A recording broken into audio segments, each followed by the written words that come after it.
Кооперативните организации от цялата страна подариха коледни тържества за децата.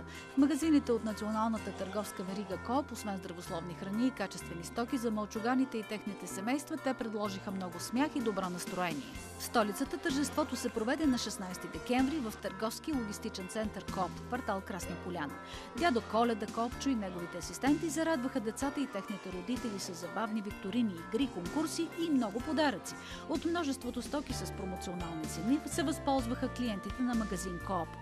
Това е заключителната инициатива, посветена на 2012 Международната година на кооперациите, която за пореден път доказва, че кооперативните организации в България неизменно свързват своето бъдеще с младите хора.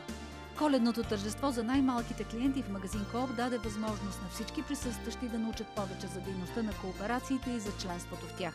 Разделиха се с усмивки и с пожелания за здраве, щастие и успешна 2013 година.